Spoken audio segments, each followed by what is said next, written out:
Definitely wasn't planning on doing it live, but I had these notes that I had been working on. Street whore. Because one of the biggest questions that I get, and it's something that I'm actually always really passionate about answering, is when people ask me about my deconstruction journey.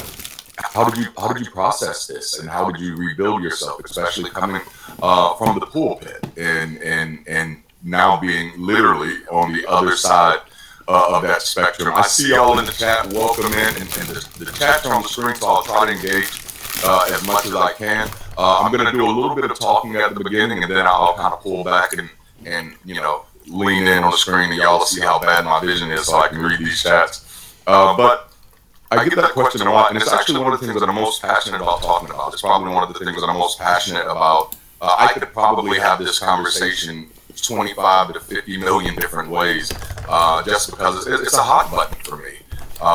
Yes, what led me to deconstruct, but then also how did I handle that deconstruction, especially since for me it was literally losing everything. I think you saw the name of the video. I lost everything. At least that's how I definitely described it when I was going through it, and that's what it felt like. Come on, you fucking slut. Absolutely lost, or that I was losing everything. But what I actually found was myself, and realized that all those other things that I was holding on to were actually just illusions anyway. It was very much like start the goddamn game. You know what I'm saying? So I want to share some of those notes, and I want to share with you from those notes, and hopefully pull something from this that we can have that creates some conversation on the inside of you. And for those of you who are out there who are still trying to figure out who I am after the leave, I hope this conversation kind of helps you find your way. Now, listen, I am not anybody's prototype, so my journey will likely not mirror your journey, and what I need to do may not likely be what you will need to do for your life, but you can use it as a great point of reference to know that somebody can, and somebody can that I can too. Mine just doesn't have to look like theirs. So let's kind of jump into this a little bit. I lost suck my motherfucking not in the metaphorical look at how far I've come kind of way. I mean everything I had spent 2 decades building, gone. Almost overnight, in an instant. My reputation, my purpose, my community, my God. I was a pastor. I was trusted. I believed that I was doing something divine until I realized that I was just parroting propaganda, a system designed to numb people in silence. And then once I started questioning the foundation, suck my motherfucking the whole slut. house came down. But here's what bed. Kiss that fucking. It's not just about pulling threads from old beliefs. It's about rebuilding a life that actually makes sense to you. By the time I was in full conversion mode, God wasn't even the point anymore. The point was, why was I pretending this was ever working in the first place?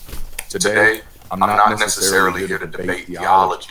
I'm here to talk about what happens after the collapse, when faith is gone, but your life is still calling. Come on, you stupid fucker. Of moving from pulpits to purpose, from gospel to grit, from being told what to believe to becoming a disruptor in a world desperate for honesty and authenticity.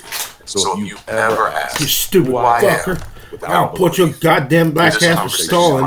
I ain't talking Joseph Stalin either. I'm talking Stalin. Fucking slant out slut. 2012 to 2014. I realized this year that I did not talk as much about my deconversion journey because my entrance into this space was basically interviews. I did at the beginning of the last year. I did really a whole bunch of I'm facing to fuck his a lot of hole. great people.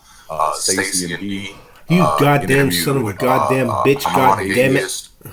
Neil 604.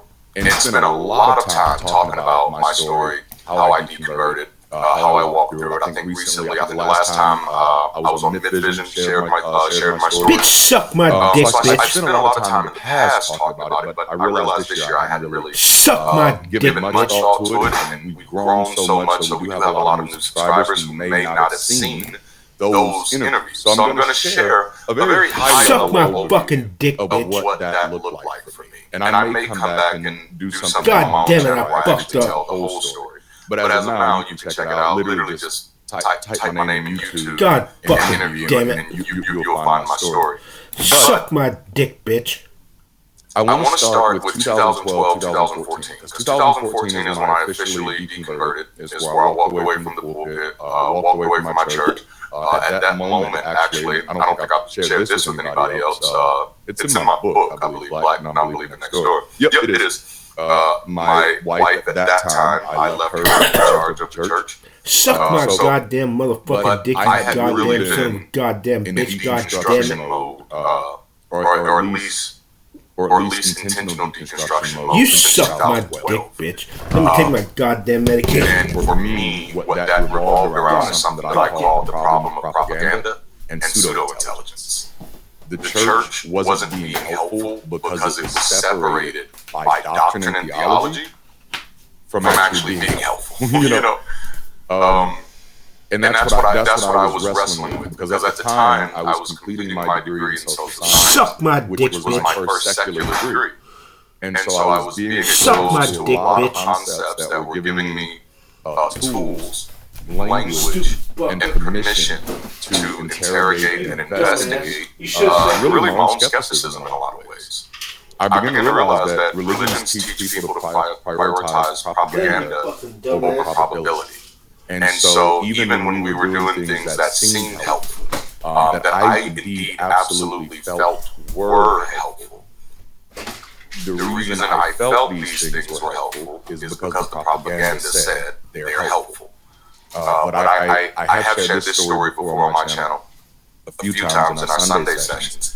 There was a point in 2012 where my church in the city, which was at the time the fastest growing church in the city, and we weren't a very suck my slut, but we were just the fastest growing, fucker. And we would do all types of outreach things, you know. And so we did a gas giveaway where we basically stupid fucker. We went to the gas station and we said, hey, we're paying for gas for people today for this time block. So whoever pulls up, we're covering their gas. And then we have our members out there suck my washing their windows while we're pumping suck my gas. We didn't just pay for it, we paid it, pumped it, and we washed their windows. And it was, you know, in my mind, as a pastor, it was, this is how we're making a difference. You know, we're making a difference. But and if that was, like, I could reframe that now and say, you know, we're just helping people feel special, I'm fine with that. That's fine, because that's accurate. But we're actually making a difference. I felt like we were up until this pivotal moment for me. There was an older lady there whose car had run out of gas while she was waiting in line to get her car to get some free gas. Suck my dick. And so we the men in my church pushed her car up to the tank, pumped her gas, and washed her windows. And she gets out of the car, and I mean, she is bawling in tears. And she was like, I did not know how I was going to make it this week. Thank y'all so much. And you know, for a pastor, that's like one of the most, especially for an outreach-based pastor, that was like one of the most beautiful compliments I had ever gotten. But because I was finishing my first secular degree at the time, and it was in social science, business administration, management, and leadership. Yes, I was a dual major type of guy. Told you I'm highly productive. So I couldn't feel good about that. I couldn't feel good that this lady, you know, didn't even have enough gas money to make it, you know, to wherever she needed to go. That she doesn't have that type of familial support or city support. And so while, yes, it was beautiful that my church was able to step in and meet a need, at that moment, I started realizing, but did we need a need? Like that's, because the thing that I had to sit with is, holy shit, she's gonna need gas next week. You know? And even though we framed it like, oh man, we're doing this big thing. And again, if we're just doing it to make people feel human, then yes, I love that. But we the propaganda was that we are changing people's lives, that we just did something incredibly significant. And unfortunately, what I begin to wrestle with is, I don't even think we're thinking deep enough about what we're doing. This is what I was wrestling with in 2012. That I don't think we're suck my deep dick, enough bitch. with what we're doing. Stupid fuck. To know if we're actually helping, or to know what could be helpful, or to know how to best help. We're actually just picking what sounds good and just doing that. This creates a breeding ground for pseudo-intelligence, where otherwise bright minds offer religious speculation as divine revelation, and the absence of sincere investigation. You know? So the problems that, as a pastor with great intentions, that I signed up to solve, suck my did dick, not bitch. equally sign up to investigate. Which becomes, suck my dick, bitch. That's, oh man. In an environment outside of propaganda, you immediately recognize the flaw. You can't fix a problem that you can't diagnose. If you haven't actually investigated, like, what's contributing to homelessness, what's contributing to people not having enough food, what's contributing to people not having enough gas. If you're not leading with those questions, you have to ask yourself, am I actually trying to solve a problem, or am I just trying to get attention? And that's what I was sitting with at that moment, because I realized that the only person who won that day was me. And the propaganda setup was so good that we had convinced these people that this was a victory for them. You know? And while it was a wonderful accomplishment of humans working together and using collective economics to do something, we never actually went into it to do something. The question wasn't, how do we solve the problem? The question was, how do we attract a big enough audience to get new people to come on Easter Sunday? Because guess what we're all wearing on the Saturday at the pump? Our Refresh Easter, because that was the series I was doing. Refresh, everything fresh. Ty Tribbett had an album out called Refresh, and so I was working that angle. I'm a marketer. Don't hate me for it. When I left the church, I became unapologetic about that shit. I was like, no, I gotta pretend it's the spirit of God. Now, fuck him and take that home. The Refresh, we had the little goodie bags, giving everybody the little invite cards. You know, we'll see you tomorrow, Kingdom Central. And so I'm really wrestling with it. I'm having to wrestle with Durante. I know you want to feel good, but the truth of the matter is, based on what you know, bro. Now, fuck him and you know. God damn it. That the motivation isn't actually to help people. Because if this is you trying to help, this is extremely shallow. And you're not that shallow. You know, so I allowed myself to sit into that. That like, man, if I'm going to really try to help, then I need to actually get a better understanding of the problem. And what became so scary about that for me, as a person who actually does want to make a difference, is I realized how easy it is to convince people that you're helping when you're not. That was profoundly scary to me. But it was like a wake-up call that I needed. Because I know for years, when I was a child, I thought a certain way. And I was pretty clear on that. But then I got saved, and I began to soften that so much. So I'm just getting back to myself. Again, I lost everything. But on the other side of it, I found myself. You know. The propaganda of Revelation has completely undermined the church's ability to hold itself accountable to measurable and sustainable outcomes. That's what I was wrestling with. Is like, we have a million and one ways to say we won when we didn't. We have a million and one ways to say it worked when it didn't. We have a million and one ways to say God showed up when he didn't. If that's your worldview, the goddamn motherfucker's trying to have goddamn Uzi arms me. And so you're not measuring your impact by outcomes. You're measuring your impact by how you feel about it. And that type of pseudo-intelligence has become so prevalent, especially in this country. And I started realizing that as a pastor. It has become so prevalent, even in the motivational spaces, the coach spaces, the consulting spaces. We reduced doing good to feeling good. Instead of understanding that the purpose of doing good is empowering us all to do better. You know, like we rightfully felt God damn it. that the truest motivation to help somebody is to do it because it's going to make you feel good in your heart. That's a shallow-ass motivation to help somebody. You know? Number one, God damn it. Because it's superstitious. If you're feeling something in your heart, those might be palpitations, and you might need to get that shit checked out. Which means, if it's superstitious, you can't even measure your involvement in it.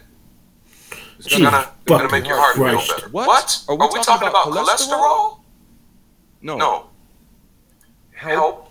In my mind, and y'all know I'm pragmatic, and of course I tell everybody in the conversations that we have. Jesus I'm not fucking saying goddamn this is how you need to be. I'm saying this to say this is how I am. Jesus fucking And what I'm Christ. modeling is just authentic honesty. Being honest about myself. And if you're ever in a conversation, Jesus fucking Christ. if you model something, if you model your authentic honesty, and it's something that I disagree with, you know what would be really interesting? You know what you're going to find out? Jesus. Is that I'm probably not even going to beat you up about it. You know what I'm saying? Oh, this is good. Okay, I'm sorry. So the point is, I realized, like, no, if we can just say, even though this feeding program has not done anything to change outcomes, we can just say, well, as long as just one was fed, then we did our job. At this moment, then we're no longer measuring for impact. Now, please do not get this twisted. I am not saying I was getting to the place of saying we shouldn't be doing these things. I was getting to the place of realizing we should be doing so much more.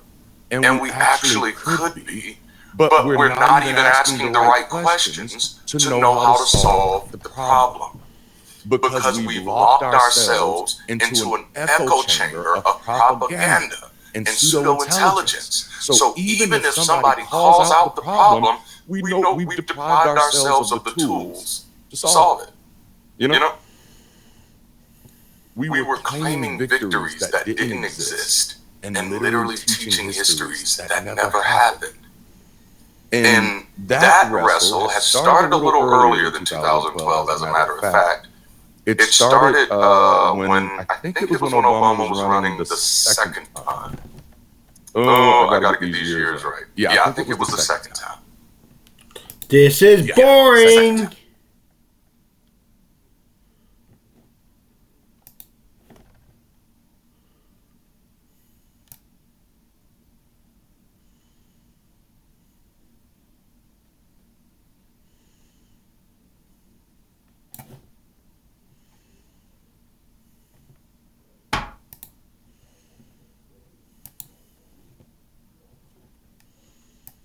Suck my dick, bitch, you stupid fucker. Suck my dick, bitch.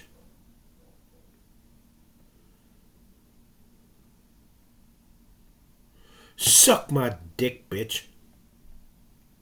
Suck my dick. Hell, even Jesus himself. Suck my dick. Suck Christianity my dick. didn't get rid of idolatry. It just rebranded it. Let's talk about the idols of Christianity today. The ones hiding in plain sight. So what exactly is an idol? An idol is anything we elevate as ultimate. Something we treat as sacred, untouchable, or beyond question.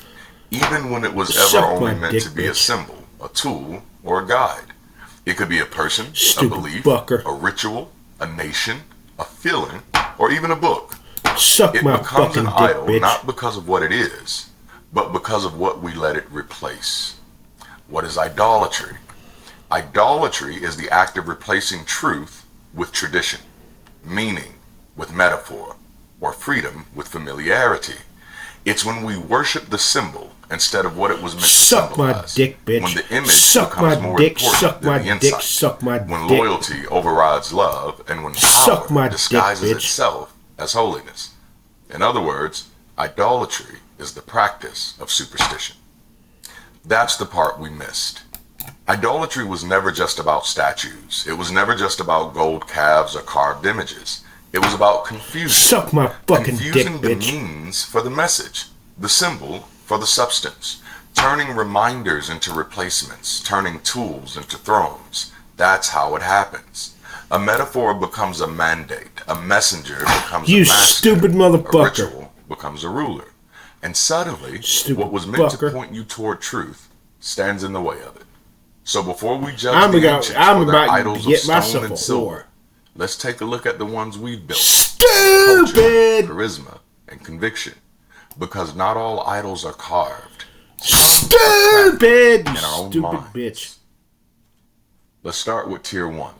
The Suck soft my idols. dick, bitch. The ones that hide behind sincerity, but short-circuit your mind. Bitch. Before we get to the obvious things, the statues, the symbols, the systems, let's start somewhere quieter, somewhere more familiar. Because not every idol looks like something you kneel to. Some look like things you've been taught to trust. They're subtle, sincere, spiritual. Man, you stupid motherfucker. Man, she's got some spit they arms. Short-circuit your ability to think, feel, and grow. Man, you stupid fucker. You faith stupid is an fucker. idol. They say faith is a virtue, but when faith becomes a refusal to question, it becomes a cage. Just believe is how people stay stuck. It's not growth.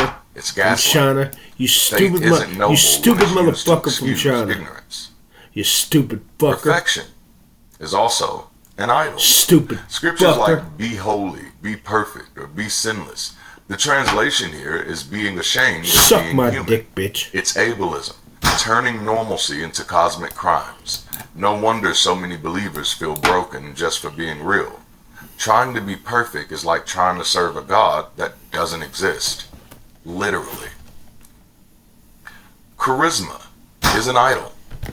If it sounds good, it must be anointed, right? Wrong. Charisma is not character. But in church culture, it's everything. If the delivery moves you, no one checks the content. The Holy Spirit is an idol. Suck my dick, Instead of bitch. a metaphor for unity or insight, the Spirit becomes a divine yes man. God told me, God led me, or even God confirmed becomes no accountability, no reflection, just vibes. Now let's move on to tier 2, the power idols. Suck my where dick, authority bitch. You replaces suck my authenticity. dick, bitch. Some idols don't whisper, they rule. They don't just shape your thoughts, they demand your Suck my submission. dick, bitch. These are the ones baked into the structure, Suck my dick, enforced by the bitch. system, and protected at all costs. They don't ask you to believe, they demand that you obey. And somewhere along the way, authority stops being a guide and starts becoming a god. Let's talk about that. The pastor You suck my dick, is an idol. bitch. You suck. He's the You CEO, suck my dick, the celebrity, bitch. You in many contexts, the untouchable. You Challenge suck him, my dick, you're bitch. rebellious. Touch not my anointed is how abuse hides behind You walls. stupid motherfucker. The Bible is an idol. This should be an easy one. They say it's God's word, Stupid but what they fucker. really mean is it's the final word, even when it's wrong. Suck my The Bible dick, becomes bitch. a weapon, not to liberate, but to dominate. Literalism turns morality into Suck math. my dick, bitch. Now fucking The move verse that says it, rope right you here. must obey it, Son of a even bitch. if it's cruel, even if it kills. I see a dick in your future. I Authority see a dick. is an idol. Check. You're Now I'm not gonna taught to ear follow one of your principles. fucking rooks, you You're son taught of to a follow bitch. people in power. Speak up, you're out of order. Stand up, you're being divisive. It's obedience theater packaged as God humility. damn it. Tradition is an idol. Suck my dick, This bitch. is how we've always done it, which is code for we're too scared to grow. Tradition makes the past Suck sacred, my fucking even when dick. it was harmful. And anyone pushing progress is seen as a threat to the holy. Suck my dick, All right, bitch. quick pause to let Suck y'all my in on dick, 2 bitch. exciting updates. First, Suck my my book, dick. Black Suck Non-Believer my Next Door, dick. is now Suck my officially dick, available bitch. as an audiobook, narrated by yours truly, and exclusively available on Windows Shop. If you've been meaning to read it but haven't had the time, now's the perfect moment. Anytime, anywhere. Second, I'm hosting a special all-access Ask Me Anything event on June 20th, and you're invited. Whether you're a Patreon supporter, a YouTube member, a BC 101 graduate, or a Windows shopper, this event, it's for you. It's an open conversation, no filter, and a chance to ask me anything, from the personal to the professional to the philosophical. If you're not plugged in yet, no worries. You can join any of those outlets, or just grab a ticket directly on Windows Shop before June 20th to be included. All right, let's get back into the conversation, because this is where it gets heavy. Now, fuck up and take that Tier goddamn 3, poem. the death idols. These are the icons of nationalism, violence, and often social self-destruction. Dick, bitch. This is where it gets darker. Because some idols aren't about comfort or control. They're about blood. They thrive on sacrifice, obedience, and fear. These are the idols that spiritualize suffering, canonize violence, and call it holy. They don't just shape how you live, they shape how you die. And the more brutal they are, the more sacred they're made to seem. These aren't just beliefs, they're death rituals in disguise. Let's pull back the curtain. The cross is an idol. A Roman execution tool turned into jewelry, turned into decor, turned into the brand. But don't forget what it was. A torture device, a symbol of empire. We don't question the violence, we just wear it around our necks. The blood of Jesus is an idol. Suck my dick, bitch. You suck my dick, bitch. Suck my dick, bitch. Suck my dick, bitch. It's a cult of suffering. Pain becomes sacred. Suffering becomes holy. But what happens when your religion teaches you to worship wounds instead of wisdom? Jesus is an idol. Consider the teachings. Consider the actual values modeled. The image. The brand. The tribal chant, and then ask someone what Jesus taught, and you'll hear, he died for your sins. Not really how he lived, not how he loved, just how he bled. Now stick my dick so far that goddamn knife, but because he bled for you, you convince yourself to overlook the inhumanity of his message, which makes it clear that you consider your personal salvation from an imaginary threat to be worth the destruction of others. The flag is an idol. Christian nationalism is just spiritual imperialism. God and government in the same breath. One nation under God. But who's God? And at what cost? They don't want freedom. They want theocracy with the red, white, and blue robe. Number 13. The government is an idol. Suck my dick, bitch. Suck my dick, bitch. Suck my dick, bitch. But in practice, it's Caesar is king as long as Caesar votes like me.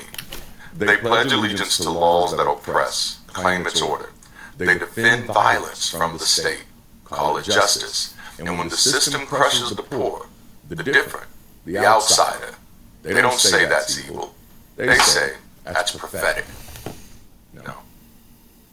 They say that's order, that's authority, that's justice, that's government.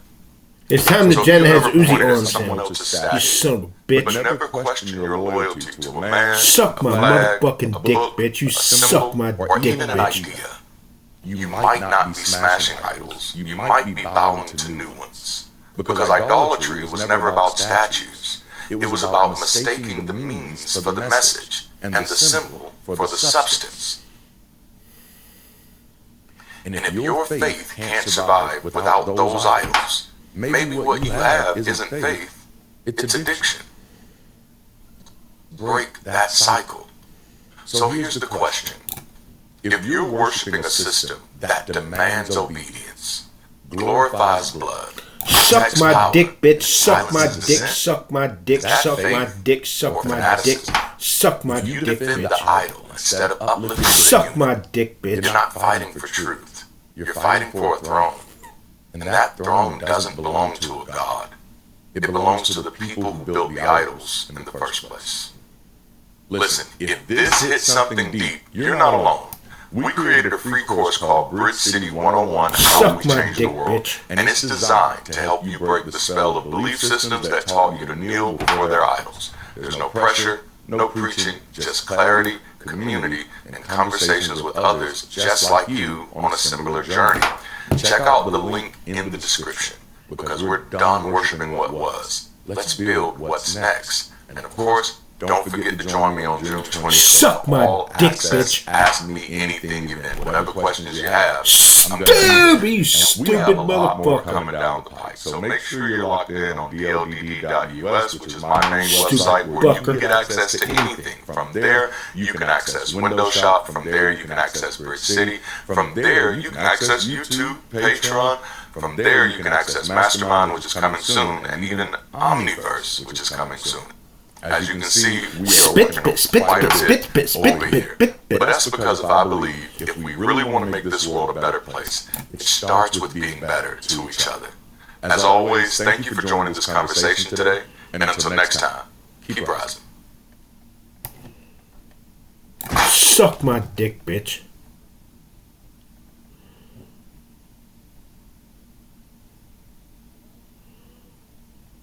Suck my dick, bitch. God damn it, I didn't want to play this fucking song.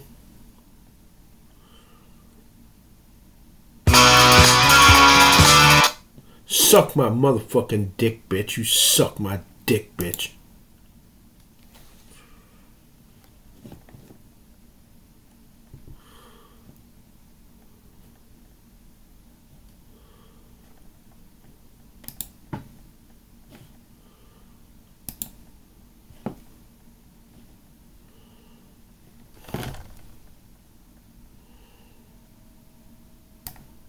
Suck my dick, bitch.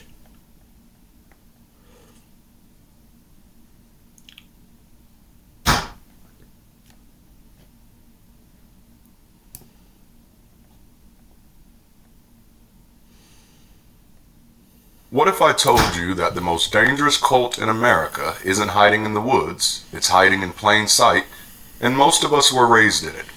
What if Christianity isn't just a religion, but the most normalized death cult in America?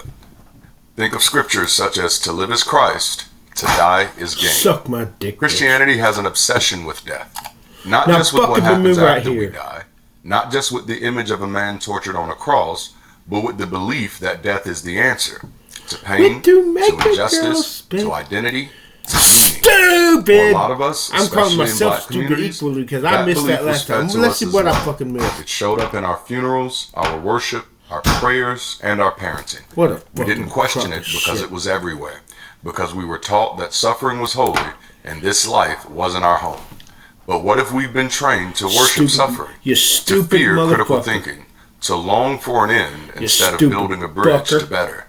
And what if that obsession with death, not just in fringe cults, but in mainstream Christianity, has quietly prepared generations of people to accept violence as righteousness, authoritarianism as order, and Christian nationalism as a holy mission? I'm not here to attack your grandma's faith. I'm here to name what's hurting us. Because until we confront the death cult at the heart of American Christianity, we will keep feeding generations into systems that rob them of joy, purpose, and power, all in the name of salvation. So let's talk about it plainly, I fucked carefully, and bitch, suck my dick, what exactly bitch. is a death cult? So let's ground this conversation.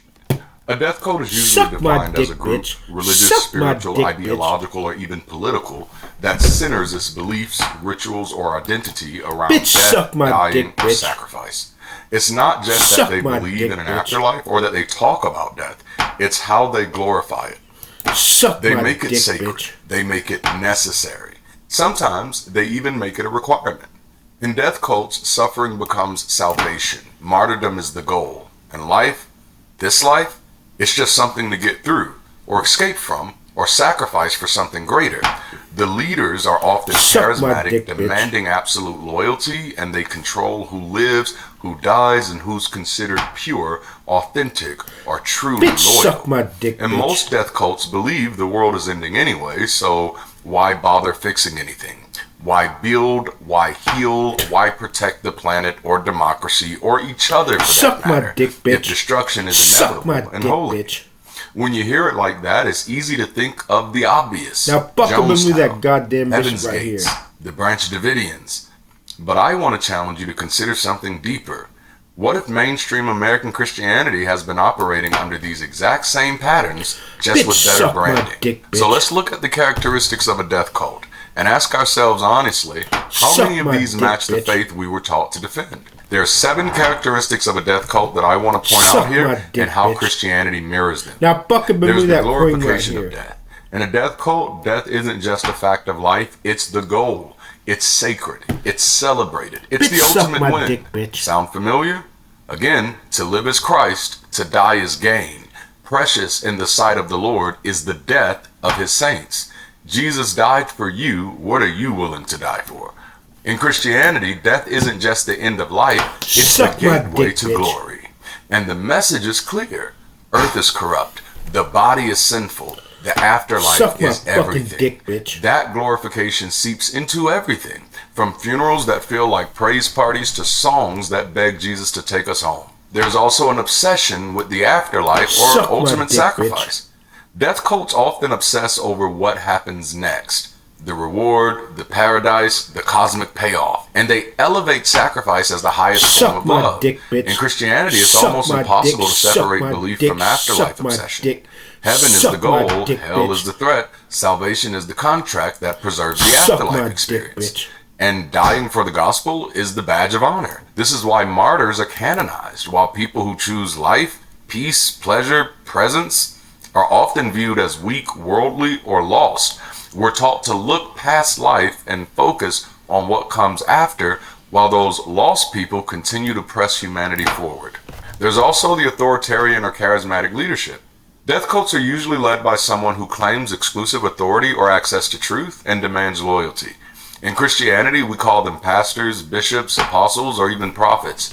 They say things like, "Touch not my anointed," or "Believe in the prophet, so shall you prosper." They say questioning leadership is rebellion. They tell you God speaks to them, and if you don't submit, you're out of alignment, you're out of purpose. And what happens to people who challenge that system? They're silenced, they're shunned, they're shamed, sometimes even called deceived, sometimes even blamed for the judgment that comes on the group. That's not spiritual covering, that's social control. But there's also the apocalyptic worldview. Death cults believe the world is going to end, and not only that, they welcome it. It's not just a prophecy, it's a hope for them, a cleansing fire, a divine reset. Christianity is built around this. We're living in the last days, they say. This world is not our home. Jesus is coming back soon, and this time with a sword. No more water, fire next time. And if the world's going to end anyway, then why care about justice?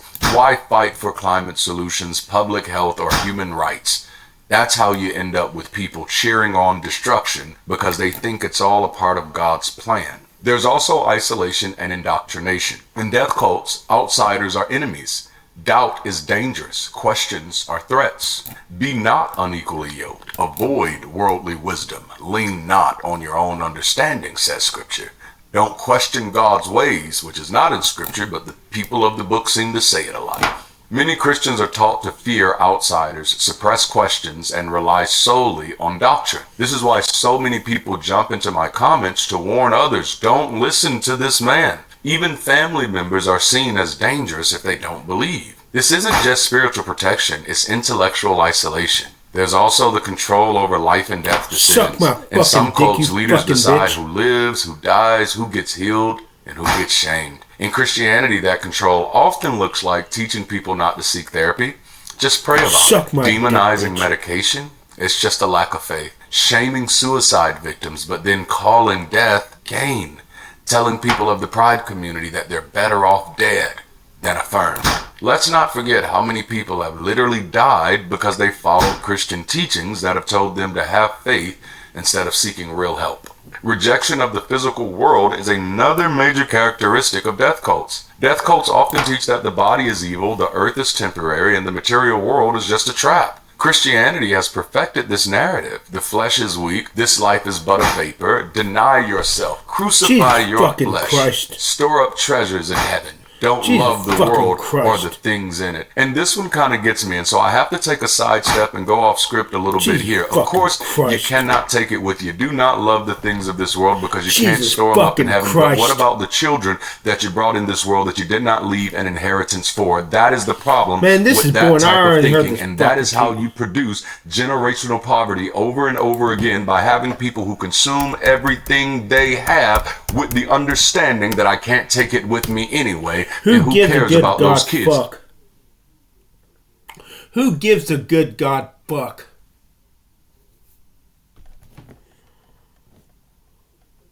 Who gives a good God fuck?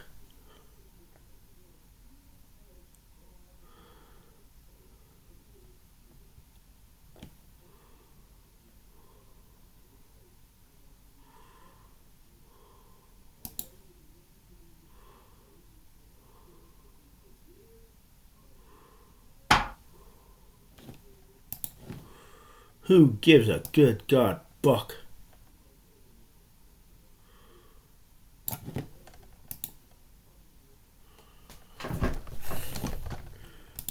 Who gives a good God fuck? Who gives a good goddamn? Who gives a good God fuck? Who gives a good goddamn? Who gives a good God fuck? Ancient.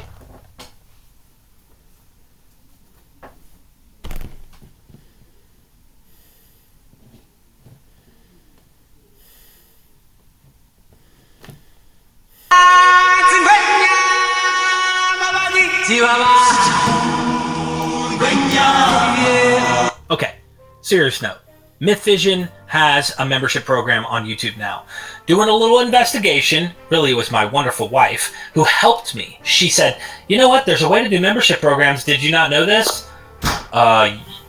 Yeah, no, I had no clue that you could do memberships. So now, you, who watches Myth Vision Live, can have special things like this bronze plaque next to your name during the live. And I think this is the entry level. So the longer you stick around as a member, whatever tier you choose, you get a new plaque. And it keeps going. And it keeps going the longer you're here. And it keeps going. And then finally, VIP exclusive for those